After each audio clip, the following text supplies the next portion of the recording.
Saya bersyukur pada Tuhan, boleh ada di tengah-tengah saudara untuk berbagi firman Tuhan dengan tema gereja yang teguh, khotbah yang alkitabiah. Saudara, nanti setelah saya berkhotbah, berceramah, silahkan menilai apakah khotbah saya alkitabiah atau tidak, gitu ya. Supaya apa yang saya khotbahkan harusnya terwujud juga dalam isi khotbah saya. Saudara, tema ini satu tema yang sangat penting, satu tema yang saya kira harus terus-menerus minimal diingatkan kepada setiap orang yang akan berdiri di mimbar ini atau yang akan mengajar kebenaran Kristiani, bahwa khotbah yang sejati adalah khotbah yang alkitabiah, dan kita akan coba bersama-sama, saudara. Nah, bagian firman Tuhan yang akan kita pakai menjadi dasar perenungan firman Tuhan pada sore hari ini diambil dari 2 Timotius pasal yang ketiga, surat Paulus kepada Timotius yang kedua, pasal yang ketiga, ayat 15 sampai dengan yang ke-17. Saudara, saya sudah cantumkan di sini, tapi saudara bisa melihat di Alkitab saudara masing-masing. Yang saya cantumkan ini adalah diambil dari terjemahan baru edisi yang kedua atau edisi revisi yang dikeluarkan LAI 2023 awal tahun ini, saudara ya. Setelah sekian belas tahun, mungkin sekian puluh tahun, ya, LAI melakukan upaya merevisi Alkitab LAI yang tahun 74, ya, edisi yang kita sekarang ini miliki itu tahun 74. Jadi sudah 50 tahun, saudara ya. Sekarang ini diterbitkan yang edisi revisi yang intinya hanya bukan menerjemahkan ulang semuanya, tetapi sebenarnya adalah memperbaiki bahasa Indonesia yang digunakan di dalam Alkitab terbitan LAI kita, ya, supaya up to date dengan bahasa Indonesia yang dipakai sekarang ini, dan mungkin kalau ada koreksi-koreksi karena penerjemahan yang kurang pas, grammar yang kurang pas dan sebagainya.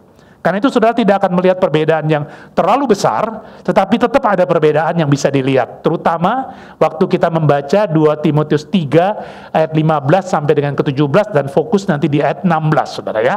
Saya ajak kita membaca bersama-sama bagian ini. Saudara boleh melihat kalau cukup besar, tapi kalau kurang besar, lihat di Alkitab saudara, ada sedikit perbedaan kalau dengan LAI yang biasa kita pakai. Mari kita baca bersama-sama, saudara, 2 Timotius 3 ayat 15 sampai dengan yang ke-17. Ingatlah juga bahwa sejak kecil engkau sudah mengenal kitab suci yang dapat memberi hikmat kepadamu dan menuntun engkau kepada keselamatan melalui iman kepada Kristus Yesus. Seluruh kitab suci diilhamkan Allah dan bermanfaat untuk mengajar, untuk menyatakan kesalahan, untuk memperbaiki kelakuan, dan untuk mendidik orang dalam kebenaran. Dengan demikian, tiap-tiap manusia kepunyaan Allah diperlengkapi untuk setiap perbuatan baik.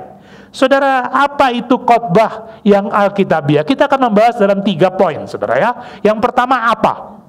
Apa itu khotbah alkitabiah? Yang kedua, bagaimana khotbah yang alkitabiah? Dan yang ketiga adalah dampak dari khotbah yang alkitabiah. Kita mulai yang pertama, saudara ya. Apa itu khotbah alkitabiah? Yang pertama, saudara, kita kutip dari ayat 16 bagian permulaan. Seluruh kitab suci diilhamkan Allah. Ini poin yang penting sekali, saudara. Ini poin doktrin inspirasi, biasanya di kalangan Injili menyebutnya itu sebagai doktrin inspirasi, ya. Khotbah yang alkitabiah adalah khotbah yang bersumber pada Alkitab itu sendiri. Mengapa? Karena Alkitab adalah firman Allah. Ayat 16a mengatakan seluruh kitab suci diilhamkan Allah. Ini kalimat yang revisi dari kalimat yang ada di Alkitab LAI kita yang diterjemahkan atau diterbitkan tahun 74, saudara. Segala tulisan yang diilhamkan Allah, itu kalimat yang biasa kita baca. Nah, di situ terdapat kekurang tepatan, kekurang akuratan dalam hal 2. Yang pertama, saudara, tulisan. Segala tulisan. Betul, kata yang dipakai adalah pasa grafe. Grafe itu tulisan, tetapi secara teknis kata tulisan yang dipakai oleh Paulus dalam surat 2 Timotius ini menunjuk kepada Alkitab dan secara lebih spesifik kepada Perjanjian Lama. Ayat 15 yang tadi kita baca, Paulus mengingatkan Timotius, dari kecil engkau sudah kenal kitab suci. Kitab suci memakai kata Yunani yang berbeda dari kitab suci yang di sini, saudara ya. Dan kitab suci itu yang Paulus maksudkan adalah Perjanjian Lama. Jadi Paulus mau mengatakan seluruh Perjanjian Lama, seluruh kitab suci Perjanjian Lama diilhamkan Allah. Nah, kata kedua yang direvisi di dalam terjemahan yang lebih lama, yaitu segala kitab, segala tulisan yang diilhamkan Allah. Kata yang itu dibuang, saudara. Kenapa? Karena kata yang itu memberikan indikasi ada tulisan yang tidak diinspirasikan, ada tulisan yang tidak diilhamkan, padahal tulisan itu menunjuk pada kitab suci. Ini jadi rancu. Karena itu diperbaiki, seluruh kitab suci diilhamkan Allah. Dan saudara, inilah doktrin yang, salah satu doktrin yang paling penting, yang paling dasar untuk kita memahami kitab suci.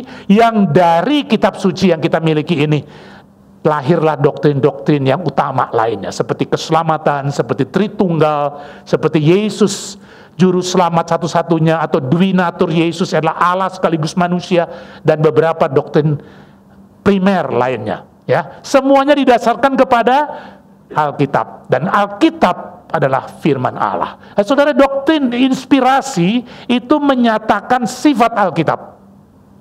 Karena Alkitab adalah firman Allah. Yang pertama, Alkitab bersifat otoritatif, bersifat memiliki otoritas wibawa ilahi untuk kita terima, kita taati. Waktu kita membaca firman Tuhan, karena kita tahu ini dari Tuhan, maka kita dengan hormat membacanya, dan dalam ketaatan kita mengatakan apa yang engkau katakan, apa yang menjadi kehendakmu, saya mau taat, saya mau tunduk.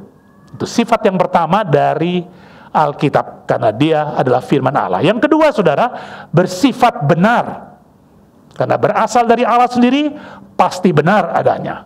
Istilah yang dipakai dalam kalangan Injili evangelical adalah inerrancy dan infallibility. Ya, inerrancy itu menyangkut kebenaran dalam setiap data yang disajikan Alkitab. Infallibility bicara tentang kebenaran yang disampaikan, yang diajarkan tidak mungkin keliru, tidak mungkin salah. Nah, saudara, doktrin ini salah satu doktrin yang paling diperdebatkan, baik antara yang Injili dengan yang non-Injili, bahkan di kalangan Injili sendiri memperdebatkan habis-habisan sampai sekarang ini, saudara. Kita memiliki iman yang teguh kepada Alkitab yang adalah firman Tuhan. Pertama, dia bersifat otoritas, Allah yang menyampaikan, kita belajar taat kepadanya. Yang kedua, kita meyakini juga kebenaran Alkitab. Kalau sampai kita menemukan, katakanlah waktu membaca Alkitab ada hal yang sepertinya tidak cocok, hal yang sepertinya kontradiksi, hal yang sepertinya salah, yang salah mungkin adalah penafsiran kita, bukan Alkitabnya. Hal yang ketiga, saudara, doktrin inspirasi mengajarkan kepada kita bahwa Alkitab itu relevan. Karena Allah yang berbicara pada zaman yang lampau, di Perjanjian Lama 3 milenium yang lalu, Perjanjian Baru 2 milenium yang lalu, Allah yang sama berbicara kepada kita sekalian. Alkitab tetap relevan, tetap berguna untuk hidup kita, untuk keselamatan kita, untuk memahami kehendak Allah yang kekal sampai kepada Tuhan Yesus datang kedua kali, saudara. Maka Alkitab relevan.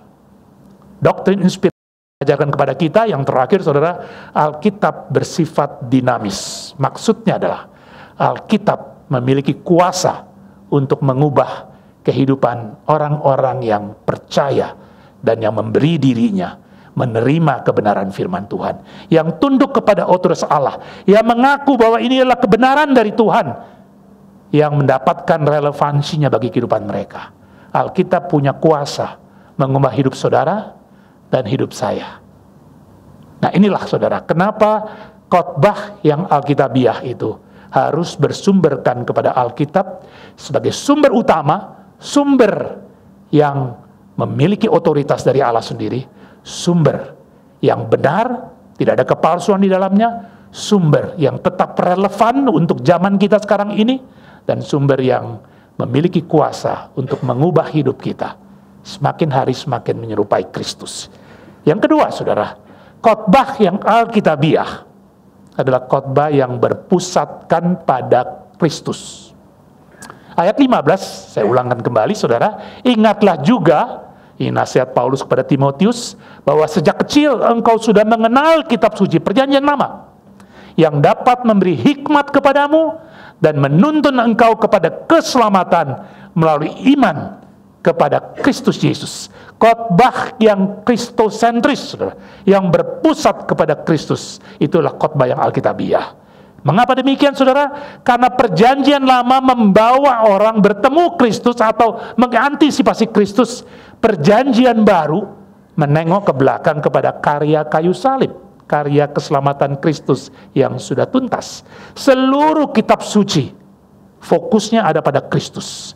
Maka khotbah yang alkitabiah adalah khotbah yang memuliakan Kristus, khotbah yang berpusat pada Kristus, khotbah yang selalu membawa orang mengenal lebih dalam, membawa orang percaya dan mempercayakan hidupnya kepada Kristus.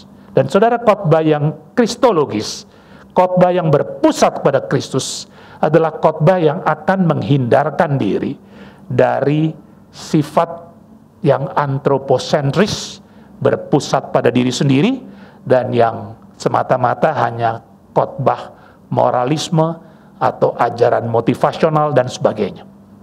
Saudara, ini penting sekali, ya. Khotbah yang alkitabiah adalah khotbah yang berpusatkan kepada Allah, dan Allah yang kita kenal dan sembah di dalam Kristus.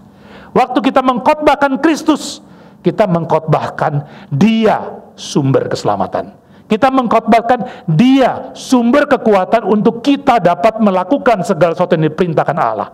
Tanpa berpusat kepada Kristus, khotbah-khotbah kita dengan mudah tergelincir kepada khotbah yang antroposentris. Saya pernah ingat, saudara, waktu kesempatan diundang di sebuah gereja, lalu bukan khotbah, saudara. Saya diundang Jumat dan Sabtu itu, Sabtu dan Minggu, saudara, ya. Berkhotbah, ceramah, bikin pelatihan baca gali Alkitab, saudara, ya.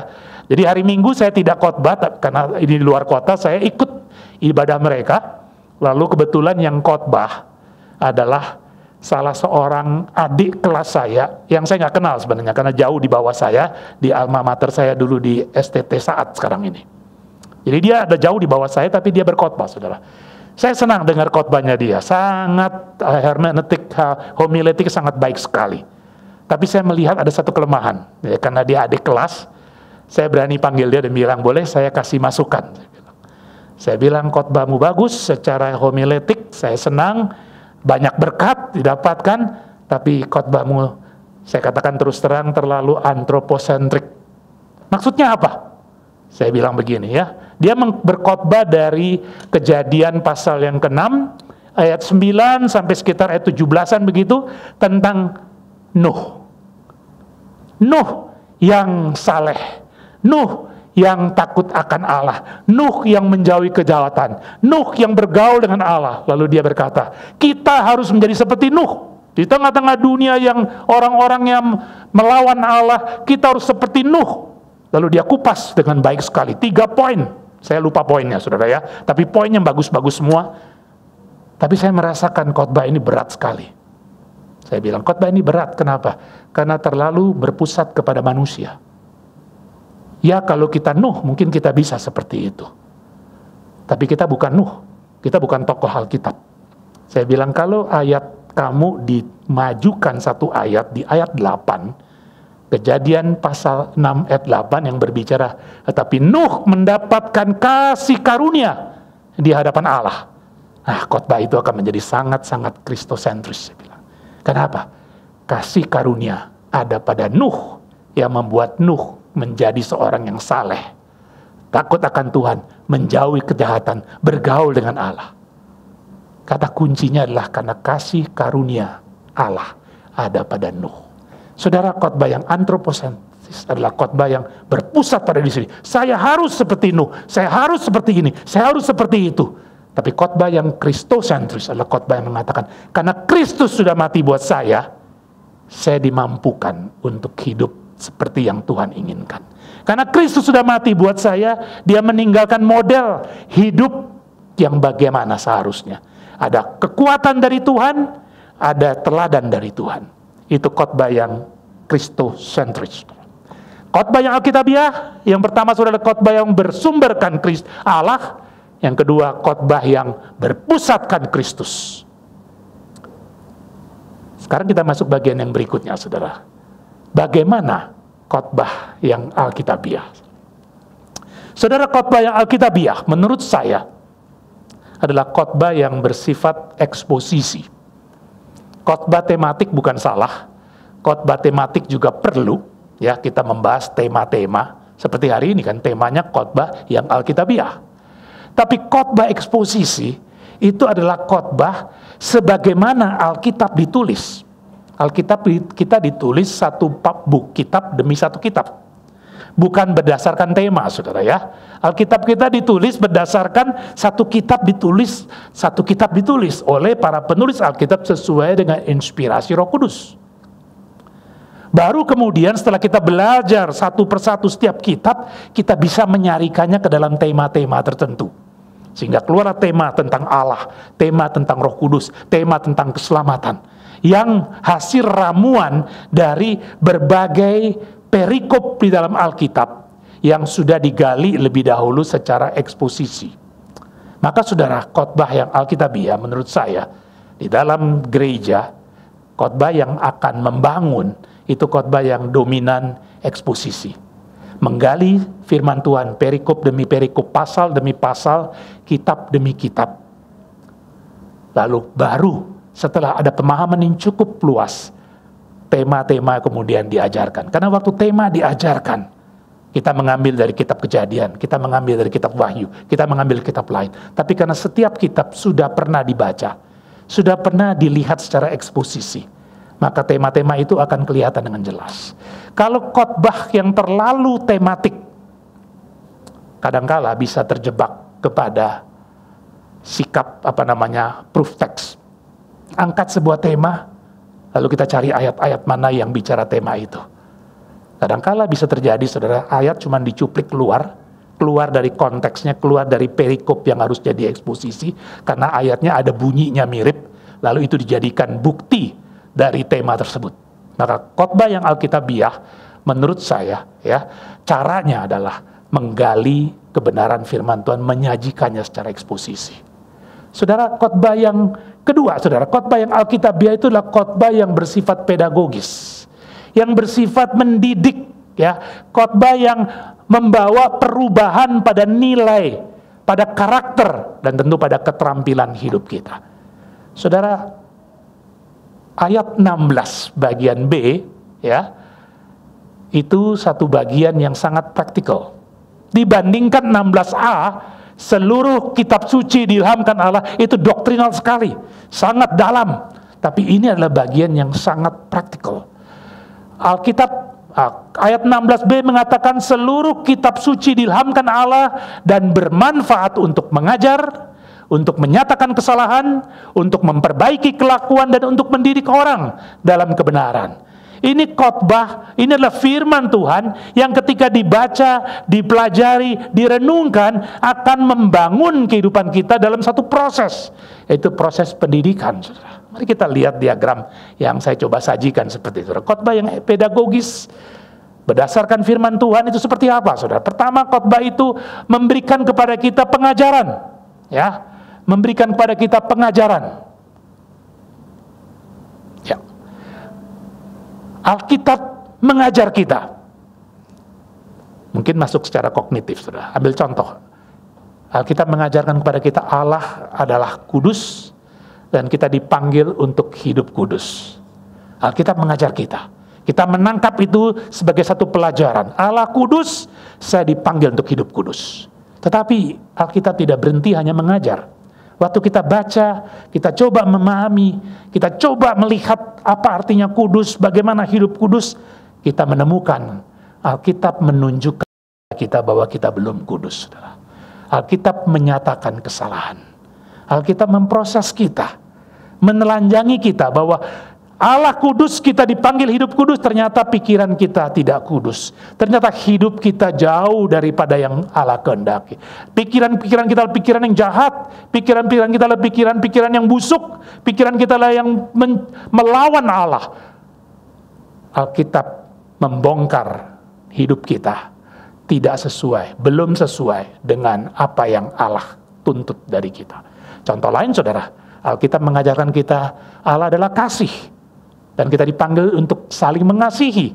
Tapi waktu kita berkaca dengan firman Tuhan, kita menemukan kita belum saling mengasihi. Kita menyimpan dengki, iri hati, benci. Kita memikirkan rencana-rencana yang jahat bagi orang lain. Kita memikirkan cara bagaimana menjatuhkan dia. Karena kebencian kita, ternyata kita belum mengasihi. Kita bahkan diikat dengan tidak mau mengampuni orang yang pernah menyakiti kita. Alkitab akan membongkar kesalahan kita. Ini satu proses, saudara, yang akan terjadi pada waktu Alkitab dibaca, pada waktu Alkitab dikotbahkan, pada waktu khotbah yang Alkitabiah dilaksanakan. Alkitab akan mengajar kita, Alkitab akan menunjukkan kesalahan kita. Saudara bersyukur sama Tuhan, Alkitab tidak berhenti di situ, saudara. Ya, kalau Alkitab hanya bongkar semua kesalahan kita, kita jadi orang Kristen yang frustasi, saudara. Banyak orang nggak suka baca Alkitab, kenapa? Karena Alkitab membongkar kehidupan dia, ya, menunjukkan kesalahan dia, menunjukkan kelemahan dia, daripada ditegur, daripada kuping saya merah mendengarkan khotbah yang Alkitabiah, lebih baik nggak usah dengar khotbah, lebih baik nggak usah baca Alkitab, saudara. Kita bersyukur sama Tuhan. Pada waktu kita setia bertekun membaca firman Tuhan, ya, Alkitab akan menolong kita memperbaiki kelakuan. Ini prosesnya, saudara, ya. Alkitab mengajarkan kebenaran. Alkitab menunjukkan kita belum benar. Tapi Alkitab juga menolong kita bagaimana kita diperbaiki kelakuannya. Bagaimana kita menuju pada kebenaran. Bagaimana kita belajar menjadi hidup kudus. Bagaimana kita belajar hidup mengasihi, mengampuni. Hidup tidak mendendam, tidak iri hati. Bagaimana kita bisa mengasihi sesama kita dengan tulus. Seperti kasih Tuhan kepada manusia berdosa. Alkitab akan terus mendidik kita, memproses kita.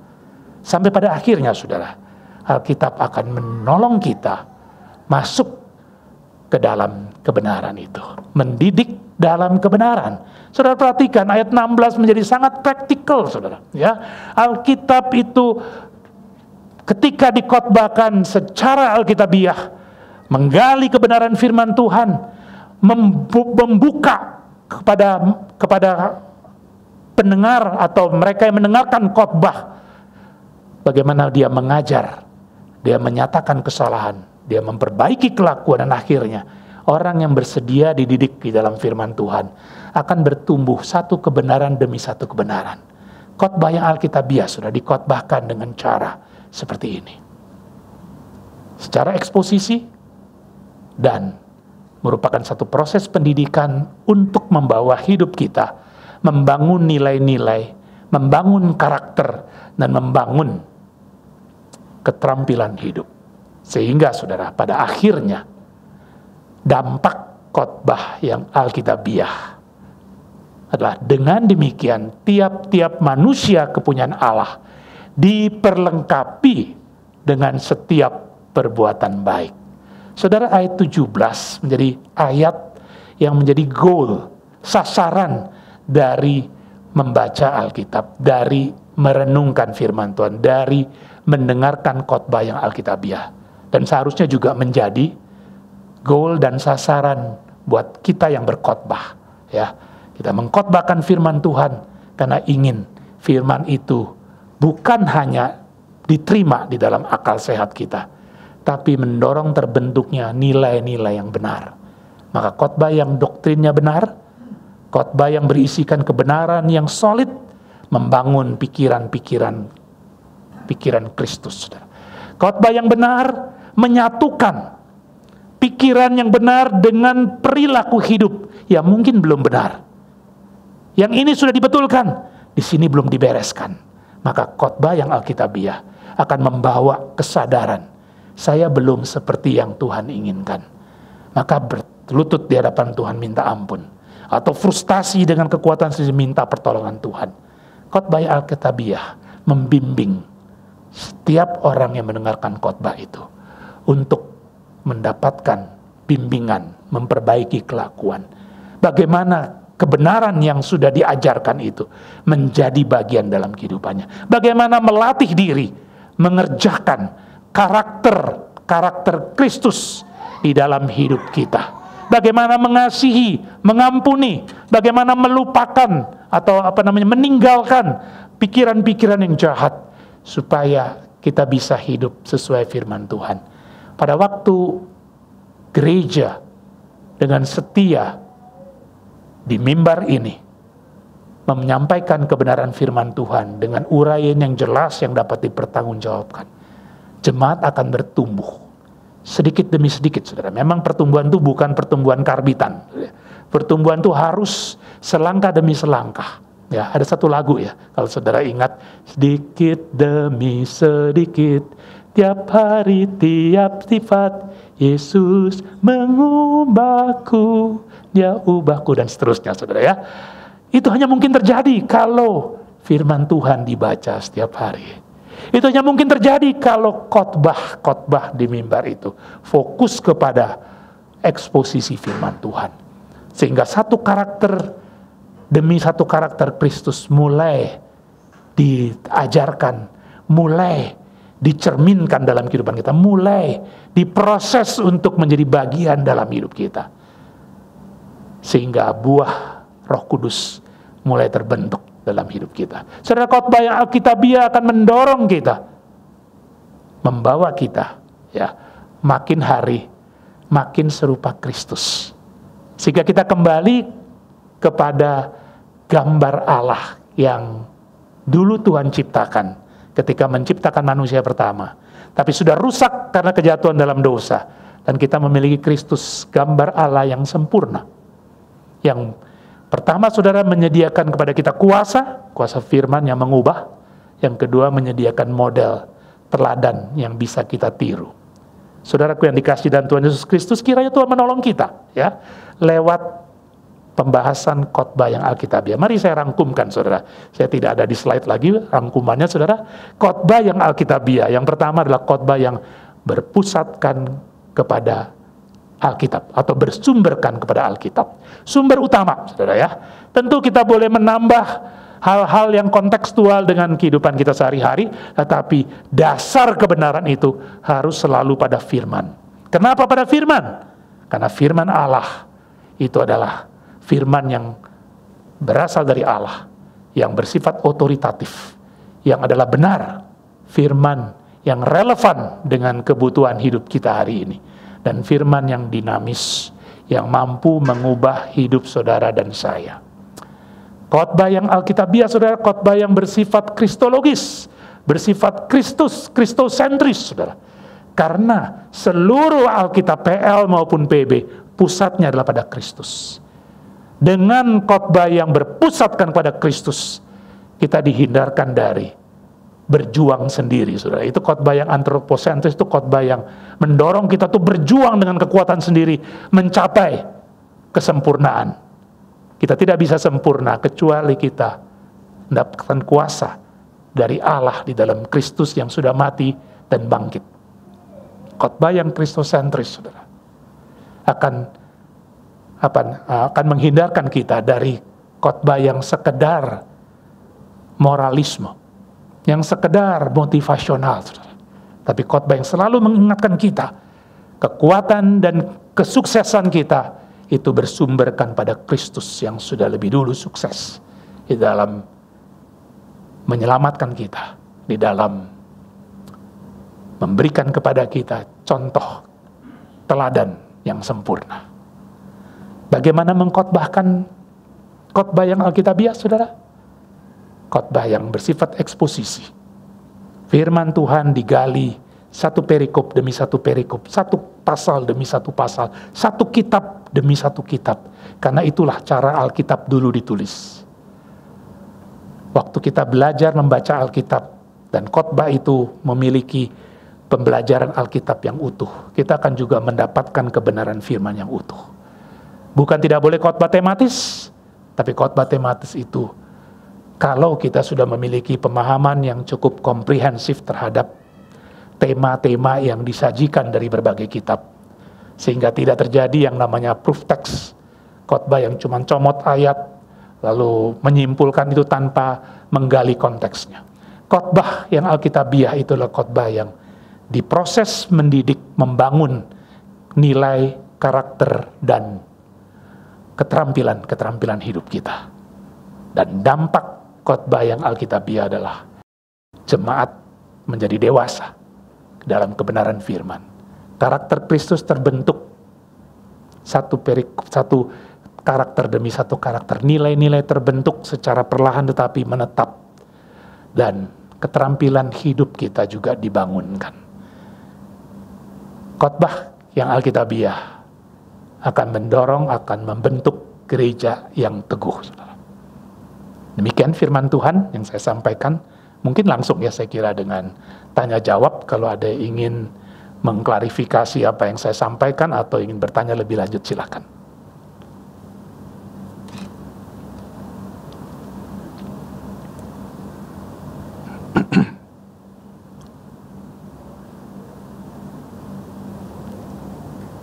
Silakan kalau ada yang ingin bertanya.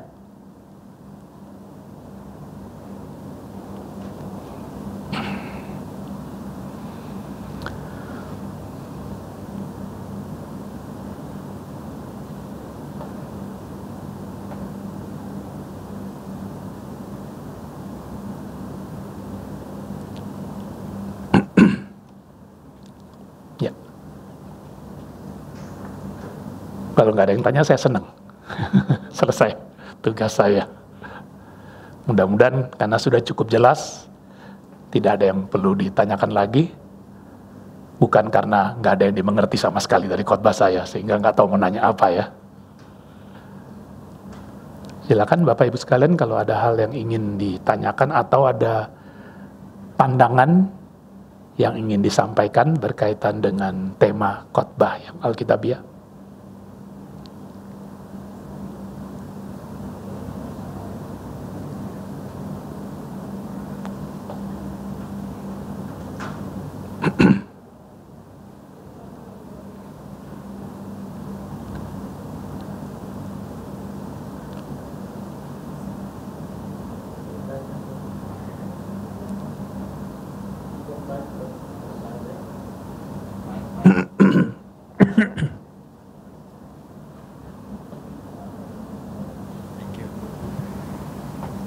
Pak Hans, saya mau tanya sedikit karena teman-teman pada nggak mau tanya, jadi saya yang tanya. Tadi sedikit Pak Han kan menyinggung mengenai khotbah yang baik itu adalah dengan menggali, mengeksposisi Tuhan, metode. Nah, saya mau tanyakan itu adalah berhubungan dengan metode. Di tengah-tengah gereja kan tidak jarang sekali lah ya diajarkan untuk bagaimana metode untuk mengeksposisi. Ada tentu banyak metode-metode, termasuk di dalam hal kelompok komunitas tertentu di luar gereja atau kelompok-kelompok cell group, kelompok-kelompok kecil, kelompok PA, seperti itu. Ada banyak sekali saya kira metode untuk eksposisi itu. Untuk seorang pengkhotbah paling bagus itu metode yang bagaimana? Itu satu. Kedua adalah apakah tidak kemungkinan yang besar terjadi penyesatan atau khotbahnya akan tidak alkitabiah apabila seseorang atau sekelompok orang tanpa didampingi oleh seorang teolog atau seorang hamba Tuhan di dalam mengeksposisi belajar Alkitab, sehingga pengajaran yang didapatkan, yang disampaikan kemudian hari juga akan tidak alkitabiah. Itu saja Pak. Oke, terima kasih Pak Heri. Pertama, khotbah eksposisi yang baik itu adalah ketika kita menggali teks firman Tuhan dengan cara tadi ya, bukan ambil satu bagian di tengah-tengah dari satu perikop, satu ayat atau pasal atau satu kitab, tapi tentu dari awal. Sehingga kita mengikuti kitab tersebut dari awal. Mungkin yang paling gampang mempelajari adalah misalnya Injil-Injil. Kita membaca Injil, kita tahu ini adalah cerita. kisah, sejarah. Dari awal sampai akhir itu bersifat secara umum, walaupun tidak persis sama semua kitab, semua Injil, bersifat kronologis. Berarti kalau kita mau memahami pasal 5 dari katakanlah Injil Markus, kita nggak bisa baca pasal 5 saja, harus baca dari pasal 1, pasal 2, pasal 3, pasal 4, sehingga semua jalan ceritanya, kronologinya, kenapa begini, semua ada terbaca. Itu khotbah eksposisi, atau itu adalah pembacaan Alkitab yang secara berurutan. Jadi metode eksposisi itu menolong kita memahami kitab secara utuh dan juga kebenaran yang disampaikan oleh setiap penulis secara utuh. Dibedakan dengan khotbah tematis tadi. Kita mau ambil tentang tema Allah misalnya ya. Lalu kita lihat Injil Matius bicara tentang Allah seperti apa. Kita comot beberapa ayat yang bicara tentang Allah. Lalu nanti ambil dari kitab lain juga yang tentang Allah. Itu tematis. Dikelompokkan tentang Allah lalu kita khotbah tentang Allah. Bahayanya khotbah yang tematis tidak selalu salah, tapi bahayanya adalah kadang-kadang kita ambil ayat karena ada kata Allahnya. Bukan karena dia menjelaskan Allah dengan seperti apa, karena kita cuma comot ayatnya. Itu yang terjadi kalau khotbah tematis. Bisa terjadi, tidak harus terjadi. Ya. Tapi khotbah eksposisi nggak mungkin demikian, karena khotbah eksposisi memperhatikan satu perikop, memperhatikan ayat-ayat sebelumnya. Nah, metode apa yang baik? Kalau saya, dulu karena saya lama melayani di Scripture Union, kami belajar yang namanya metode baca gali Alkitab. Saya pakai itu sampai sekarang, walaupun sudah tidak bergabung Scripture Union dengan Yayasan Beach ini. Kalau mengajarkan orang baca Alkitab selalu dengan metode ini. Ya, apa saja yang kubaca, kita mulai dengan membaca perikop sebagaimana perikop itu ditulis. Membaca dengan teliti, memperhatikan kata-kata pentingnya, memperhatikan tokoh kalau bentuknya cerita, bertanya apa yang dilakukan tokoh tersebut, kenapa, apa yang terjadi dan sebagainya. Baru pindah kepada pertanyaan, apa yang saya pelajari dari tokoh tersebut, dari cerita tersebut, dari apa yang saya observasi dari teks tersebut, keluar beberapa poin yang dasarnya asalnya dari teks tersebut. Ini khotbah eksposisi, atau ini adalah penggalian secara eksposisi. Baru dari situ, lalu apa yang harus saya lakukan? Apa respon saya? Dari apa saja yang kubaca, apa pesan yang kudapat, dan apa responsku? Itu menjadi penggalian eksposisi. Sehingga apa yang kita dapatkan, kesimpulan kita selalu bisa dibalikkan kepada teks Alkitab tadi. Dan teks Alkitab tadi tidak berdiri sendiri, selalu dikaitkan dengan teks-teks yang sebelumnya kita baca. Sehingga waktu kita baca Injil Markus, kita mendapatkan pemahaman yang utuh dari Injil Markus. Ini khotbah yang eksposisi. Nah, khotbah ini justru akan menghindari menjadi sesat. Kenapa? Karena kita membaca dengan perhatikan konteks. Kita tidak cabut ayat, lalu kita analisa ayat itu sendiri, lalu keluar tema-tema tersendiri, karena ayat itu tidak dibaca di dalam konteksnya. Justru waktu kita membaca secara berurutan, ayat per ayat, perikop per perikop, pasal per pasal, semuanya akan sambung menyambung. Kalau sudah selesai satu kitab, baru pindah kitab yang lain, baru kita bisa meramu. Oh, kalau Injil Matius fokusnya kepada Yesus dari sudut pandang mana? Injil Markus seperti apa? Injil Lukas seperti apa? Injil Yohanes seperti apa? Baru kita bisa khotbah tematis tentang Tuhan Yesus. Jadi justru khotbah yang eksposisi itu menolong pembaca, menolong kita yang mendengarkan khotbah tersebut, menemukan benang merah dari kitab atau perikop yang dikhotbahkan. Karena digali dengan baik, tidak ambil ayat, comot ayat. Saudara, saya sampai sekarang ini masih menjadi pengajar Alkitab dengan metode ini. Walaupun sekarang secara online, kecuali kalau di desa tempat saya mengajar, teman-teman yang belajar bersama saya, kami punya satu staf sekarang ini dari pelayanan kami. Jadi setiap hari sebelum dia mulai kerja, kita duduk sama-sama, baca Alkitab sama-sama, lalu kita menggali bersama-sama dengan metode ini. Saya ajar dia untuk memimpin, nanti dia memimpin teman-teman yang lain di grupnya dia, dan itu menolong mereka memiliki pemahaman yang lebih komprehensif. Demikian Pak jawabannya ya. Silakan kalau ada yang ingin bertanya yang lain lagi. Kalau saudara ingin mengenal metode ini, boleh diatur waktu nanti secara online. Kalau mau mencoba. Seperti apa sih metode baca gali Alkitab Atau boleh juga menghubungi Scripture Union, karena di situ ada pakarnya yang melatih metode ini. Atau juga bisa menghubungi saya, sehingga kita bisa nanti secara online. Saya ada online beberapa kali juga dengan beberapa teman di berbagai daerah.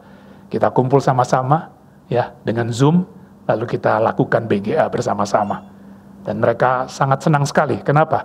Lewat penggalian itu, ya, mereka bisa siapin renungan buat hamba Tuhan di daerah. Guru-guru sekolah minggu bisa menyiapkan cerita sekolah minggu dengan lebih baik, bukan cerita teladan, tapi cerita yang berfokus kepada Kristus, ya. Cerita yang tidak antroposentris, tidak sekedar moralisme, tapi benar-benar menggali kedalaman, menarik benang merah teologinya sebelum disajikan dalam bentuk moral tentunya, ya. Tapi moral yang bersumberkan kepada pengenalan doktrinal, pengenalan tentang Allah yang benar. Ya. Sambung dikit Pak ya. Masih ada sedikit yang belum terjawab dari pertanyaan saya kedua, Pak Hans. Oke. Tetapi sebelum masuk situ, kami gereja kita nih Pak Hans, kita kan setiap bulan 2 kali ada PA. Minggu pertama dan minggu ketiga. Lebih kurang metodenya seperti yang tadi Pak Hans sampaikan. Kita biasanya observasi, terus kita coba menganalisis apa yang pelajaran kita berdapat dan kemudian respon. Tapi penyajian kita karena kelompok, kita selalu ada diskusi, ada yang sharing firman, ada diskusi, kemudian terakhir aplikasinya, pelajaran apa yang didapatkan disimpulkan oleh hamba Tuhan.